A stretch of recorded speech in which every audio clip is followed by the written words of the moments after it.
Welcome to Bangla pulse. মানুষ তাদের কাজকর্ম, ছাত্ররা শিক্ষা এবং সেখানে ভালো আবহাওয়াও ছিল এবং মানুষজন সেই আবহাওয়া উপভোগও করছিল।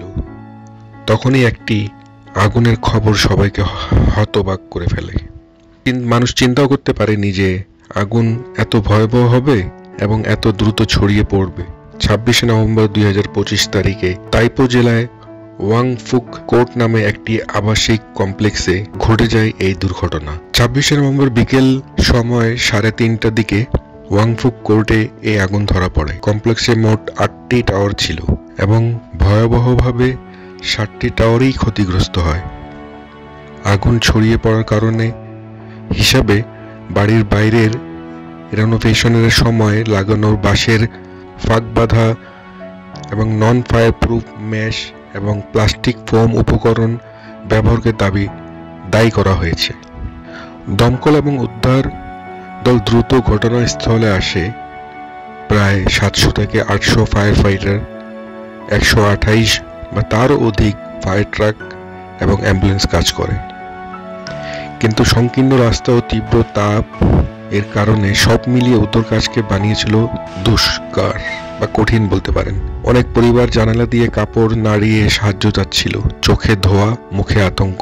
সংবাদ অনুযায়ী এখন পর্যন্ত কমপক্ষে 65 জন মারা গেছেন, আহত হয়েছে 70 জন, যার মধ্যে দুর্যোগে অংশগ্রহণ নেওয়া ফায়ার ফাইটার সহ কয়েকজন।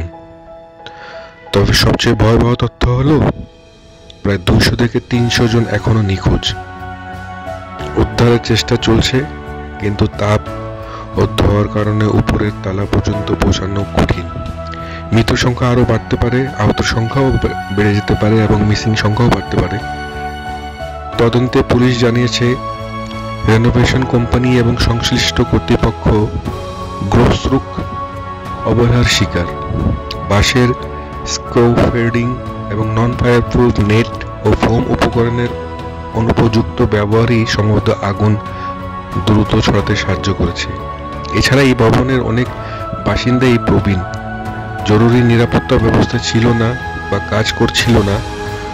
অনেকে শুনিয়েছেন আগুন লাগার পরও ফায়ার অ্যালার্ম ও সংকেত বাজেনি। এই অগ্নিকাণ্ড শুধু একটি ভবনের বিষয় নয়, এটি হংকং এবং এমনকি আন্তর্জাতিকভাবে ভবন নিরাপত্তার ঘোর পুনর্বিবেচনার আলাপ শুরু করেছে। সরকার ঘোষণা করেছে পুরনো এবং রিনোভেটেড হওয়া সব আবাসিক ভবনে দ্রুত সেফটি অডিট হবে। অনেক বেসরকারি বাসিন্দা এবং উদ্যোগী সংগঠন এখনই জোর দিচ্ছেন বাঁশের পরিবর্তে অগ্নি প্রতিরোধক ধাতব স্ক্যাফোল্ডিং ব্যবহার এবং নিয়মিত আগুন সংকেত বা জরুরি প্রস্থান পথ, ফায়ার এক্সিট ইশারার প্রশিক্ষণ ও গুরুত্ব।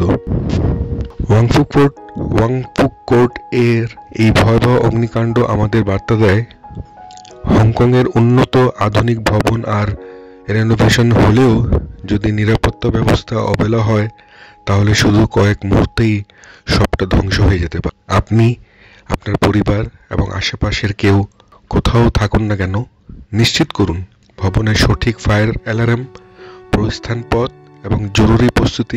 এই ঘটনা শুধু তালিকায় বা নিউজে নয়, এটি আমাদের জন্য একটি সতর্কবার্তা। নিরাপত্তা কখনোই কমিয়ে দেখার বিষয় নয়। দয়া করে এই ভিডিও শেয়ার করুন, সচেতনতা ছড়িয়ে দিন। ধন্যবাদ। আপনাদের জন্য একটি এমসিকিউ প্রশ্ন। হাইলি-গাব্বি আগ্নেয়গিরির বিস্ফোরণ কত বছর পর ঘটেছে? এ 1000 বছর, বি 5000 বছর, সি 12000 বছর, ডি 20000 বছর? উত্তরটি কমেন্টে প্লিজ দিবেন, আমি তাদেরকে লাইক করে দিব যাদের উত্তর সঠিক হবে।